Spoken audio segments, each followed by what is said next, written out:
Here. Oh, oh. It's coming.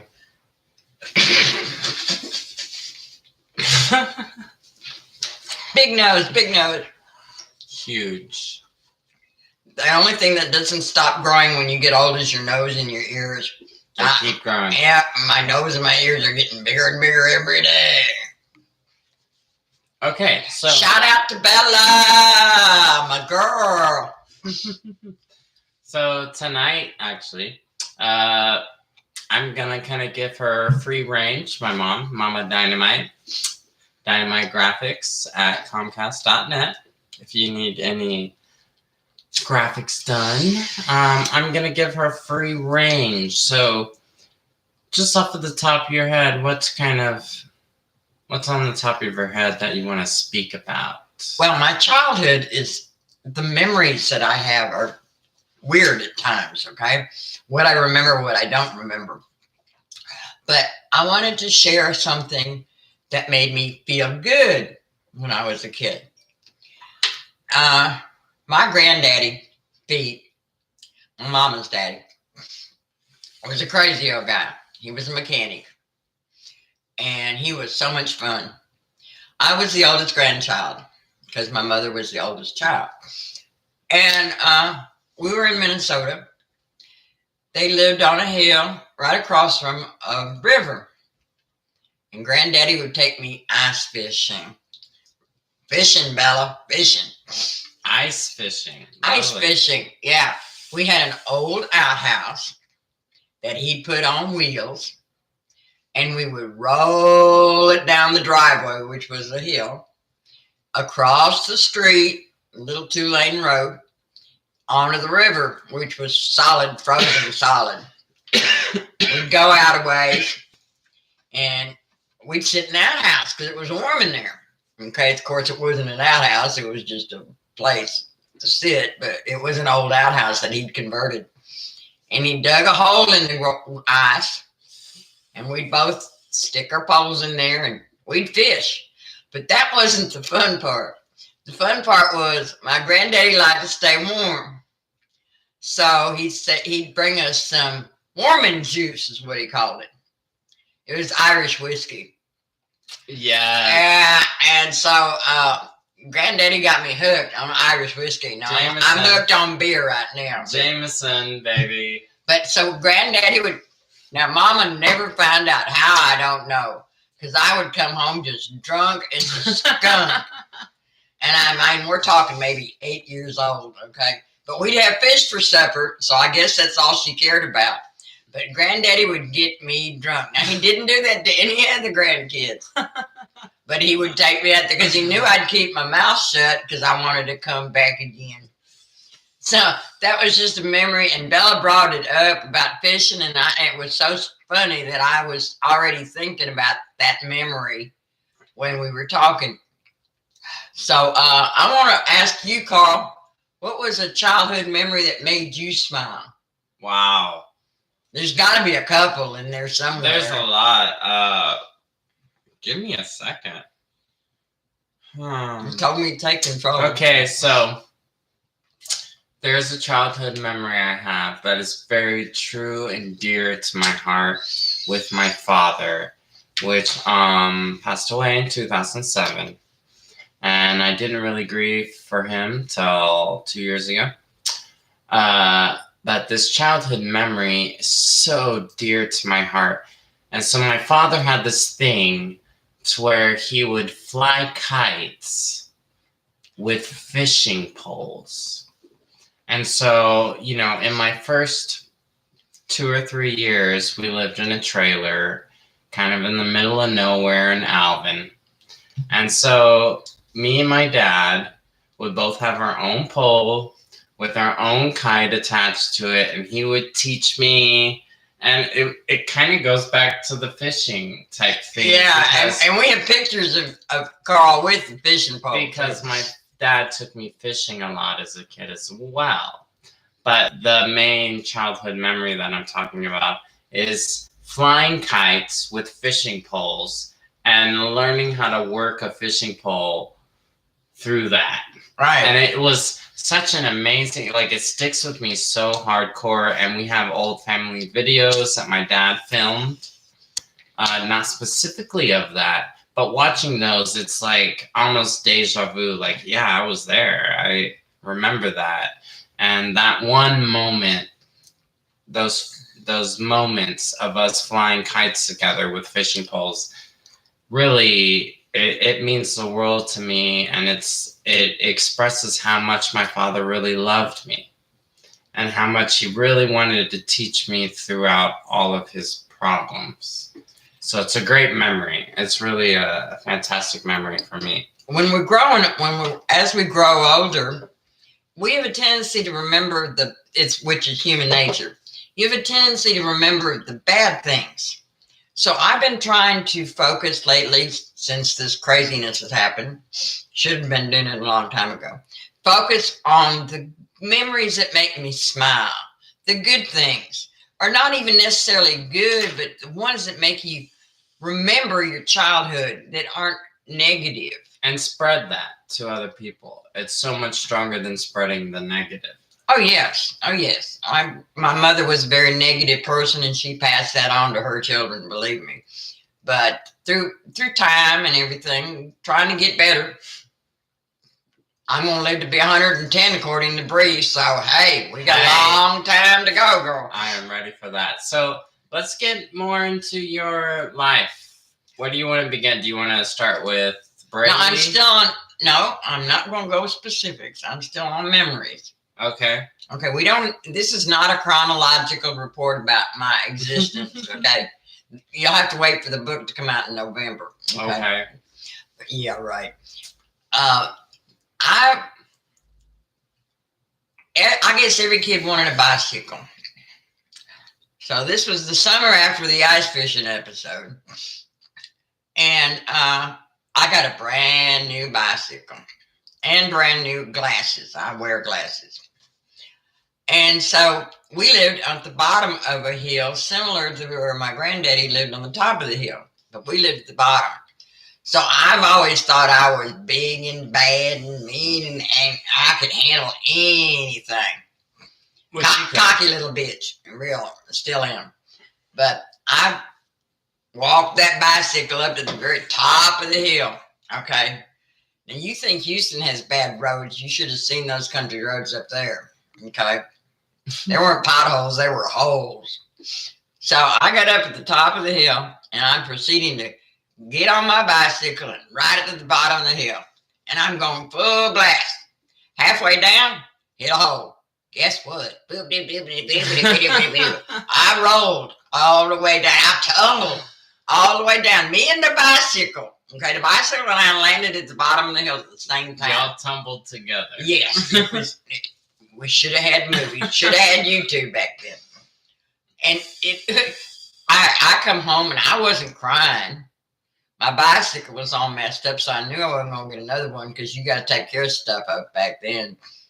And I was pissed at myself that I didn't see that coming. And I went in the house just so angry. And when I told my mama what happened, she says, well, you're bleeding. I says, well, so what? I fucked up my bicycle. No, I didn't say fucked up back then. Right. But I remember that was a memory that even though it wasn't a happy memory, it was a memory of how I always had this attitude. And I think that comes from me being left alone so much. I was the oldest. My brother was born sickly. So when he was born 19 months after I was, they put all their attention on him. Just forgot about me, which was fine because I liked me. So I just had a good old time. But that was a memory. Yeah, I like my little memories that I have. Yeah. That's beautiful. That's a beautiful memory. I think we can all relate to that sort of childhood experiences and how they shaped us. Mm-hmm. Mm-hmm. For sure. And it's so glad that I can give you this platform to share your story and connect with any other people. I want to say right now, if anybody has any questions, I'm going to type it as well. Please ask a question. We would love questions from y'all. Is there anything else you would like to go further? Okay, well, Into? let's talk about one of the first stupid things I did involving a man. Okay. Because there's been a lot of stupid things. Now, I was 17, fresh out of high school, just moved from New Mexico to Florida. I decided I was going to run away from home. Okay, I went to the next town, and which was actually Daytona Beach, Florida. So I took a bus to Daytona Beach, Florida. Me and my girlfriend. We were being rebels, defying our mother and everything else. We burned our driver's license. We burned all identification that we had on us. She put out a little bit for us to get an apartment. So we got this little place to live in. And then we both went to work for Sonic. Well, maybe it wasn't Sonic. Yeah, I think it is. Was it? It was the roller skating one. So it's on skates. Oh, yeah. Yeah. And I was pretty good on skates. Okay. That's where I got it from, I guess. I guess. So her and I were waitresses, rollerblading, roller skating waitresses. Well, the cook, I come to find out a long time later that he was an older guy who liked young lookers. And I was a young looker. And I was ready to be done in any way you wanted to do me. So we hooked up. She was a slut. Yeah, That's pretty just- much. that's That's just my way of saying it. Okay. Whore gets paid, slut doesn't. Okay. Okay. But anyway, so he came to our apartment and we hooked up, and that went on for 2 weeks. Well, then lo and behold, the cops showed up at the Sonic because I wasn't of age. I wasn't 18. Oh, wow. And Mama, they found me. What year was this? 1963. Wow. Yep. End of October, So 1963. your mom and them found you. Well, they sicked the cops on me. The cops found me. I mean, it wasn't like I was hiding or anything. It just, I'd left a trail. I mean, because I talked to people and told them, Right. No common sense. If you're going to run away from home, you don't tell everybody where you're going and everything. But anyway, and so Mama said, well, why don't you come home? And I said, well, we're going to get married. She said, well, come home and get married. Well, what did I do? I went home and got married. Are you Okay. joking? No, and we'd known each other 2 weeks. What was his name? That was my first husband, That was Mr. Brayley. The one that was how you met Brad. That was how I met my very first husband. Yeah, and I had 3 children by him. Karl's older brothers and sister. Half brothers and sisters. Yeah. Yes. But that was how I met that one. Okay, each one of them have a story. Can you go into, if you feel like you can, of how he abandoned you and what that Yeah. did to you? Yeah. He just pissed me off when he left me. Yeah. Left me for a younger girl. I was 24. He left me for a 19-year-old. And left you with 3 kids. Yeah. A year Well, I apart. took them. I didn't, I had 3 kids in 3.5 years. So they were 1, 2, and 4 when Mr. Brayley decided that he wanted a younger piece of meat. And that was your first marriage. Yeah. That was my first experience. And from then on, it was like, I will never let anybody else be in control of me. But Because I was actually in love and I was happy. Even though I found out later he'd been fucking around with me the whole time we were married. Okay, for the 6 years we were married.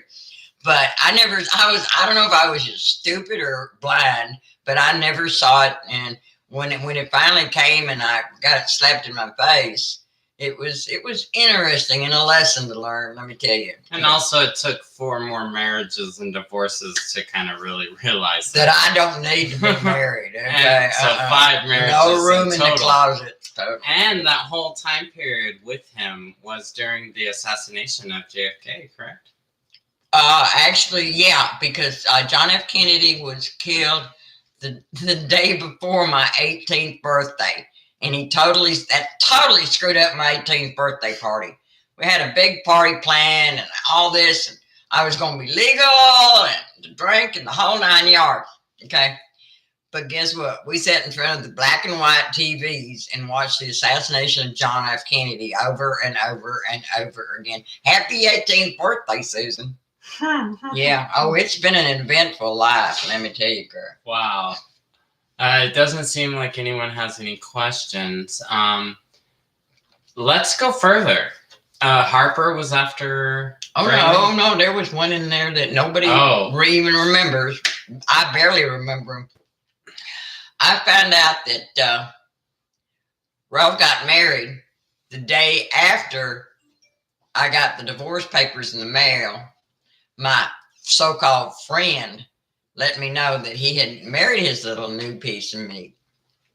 So I proceeded to go out and find me some new piece of meat. Well, it didn't take me long. Hey, sex gets you a long way, let me tell you, honey. Especially back in, what, the 70s? Yeah, we're talking 1969. Okay. The end of 1969. Free love, free sex. Well, whatever. It was called fucking to me, okay? I never have related love and sex. Sex is sex. Love is love. Interesting. I don't have to be in love with somebody to have sex with them. Continue with this guy. Okay, so Melvin Lee Conley. I've never heard that name. They probably haven't. It's only on my Social Security things. I had to list all my husbands. That was a big. Wait, so these are 6 husbands? That's number 5. That's number 2. That's 5 times. Then Harper, then Denton, then Maldonado. That's 5 times. Don't tell me how many times I've been married, boy. Okay, I'm mind blown. I've never heard Okay, this so name. here I had 3 kids. And like I said, they were 1, 2, and 4, something like that. They were babies. And I married Melvin Lee. I talked him into marrying me. I don't know. It was really easy.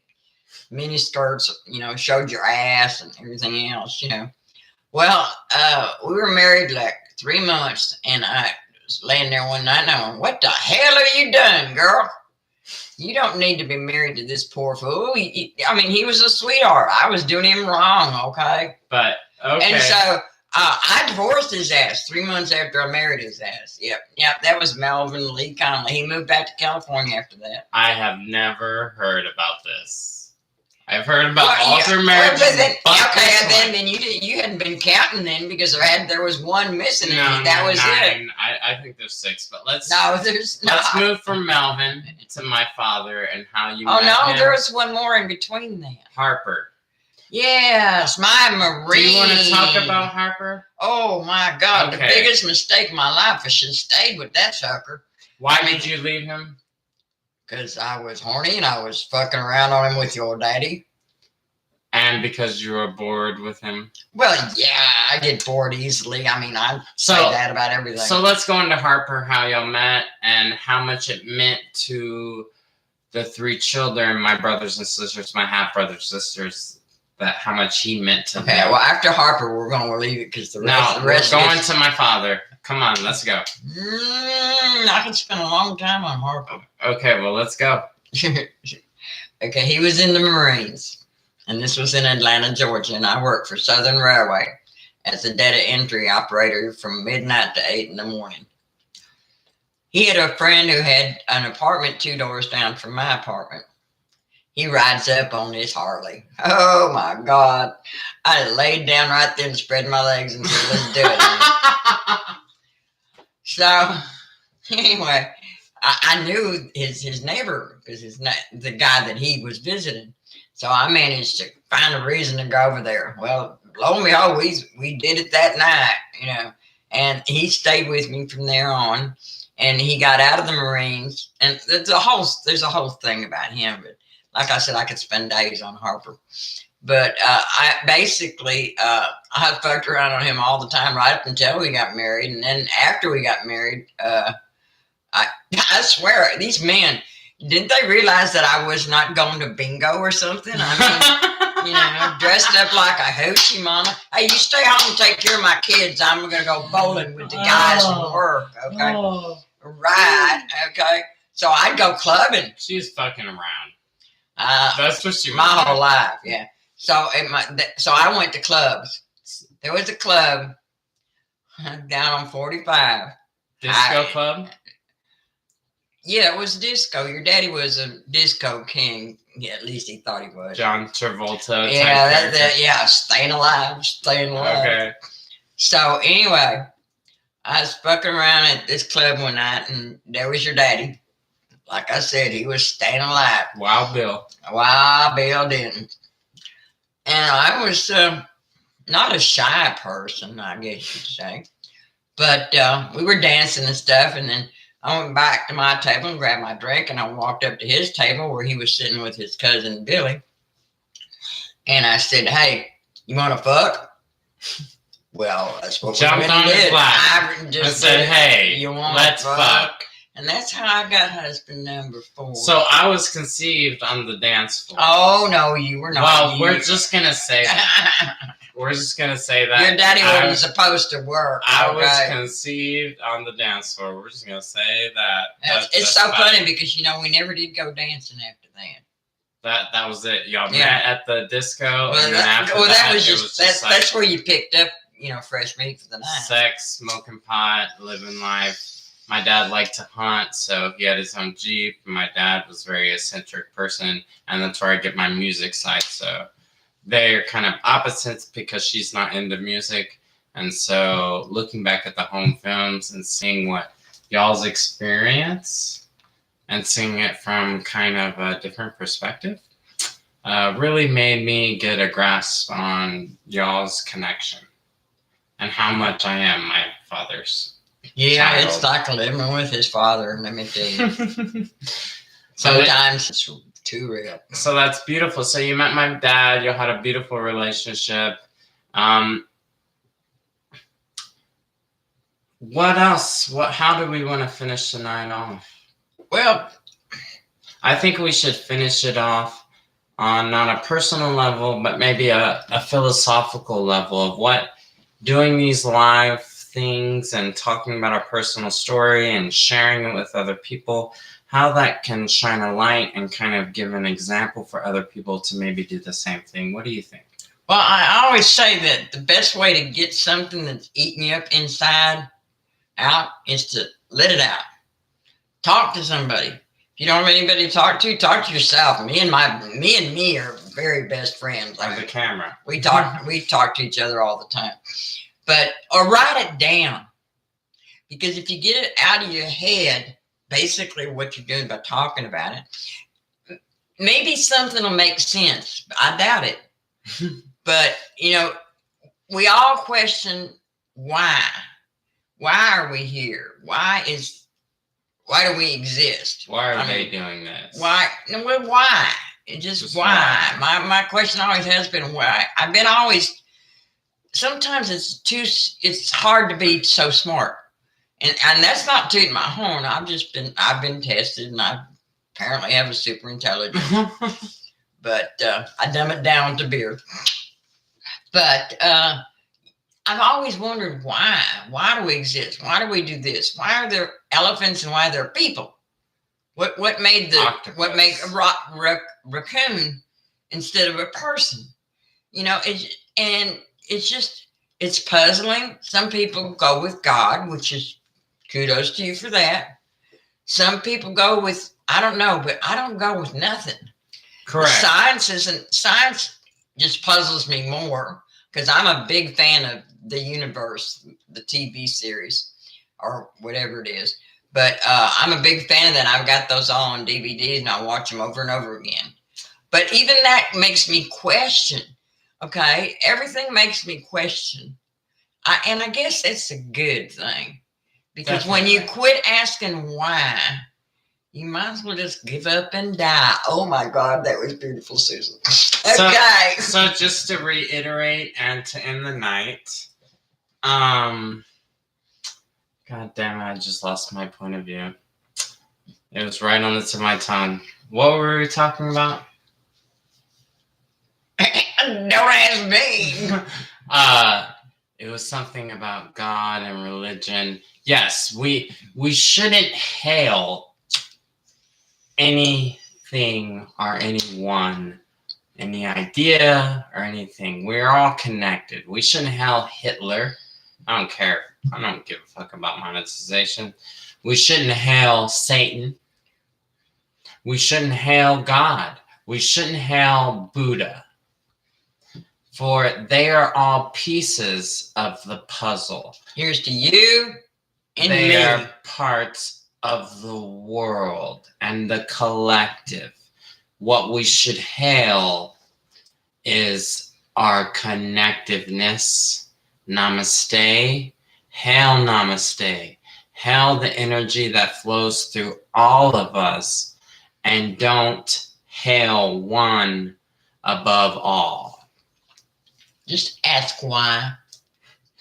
Ask why, but don't focus on why. Try to see the holistic picture. Try to understand. See the world through compassionate eyes. Find inner peace. And then you can understand ahimsa, which ahimsa is the understanding that everything is connected.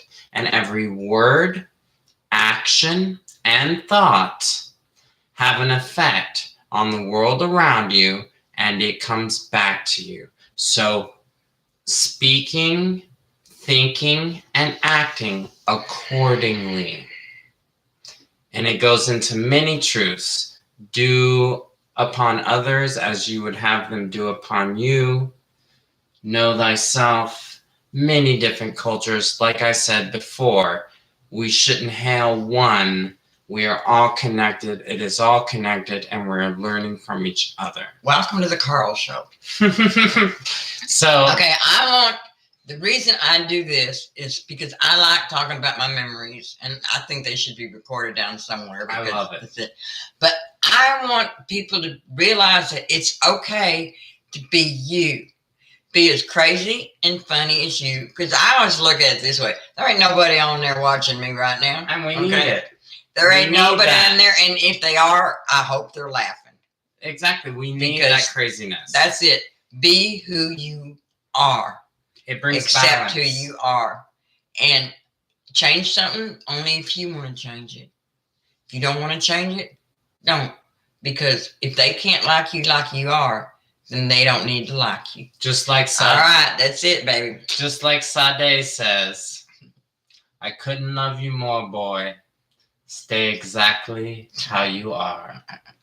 I hope y'all have a wonderful night from both of us. Au revoir, chérie. Mwah. Much love. You didn't know about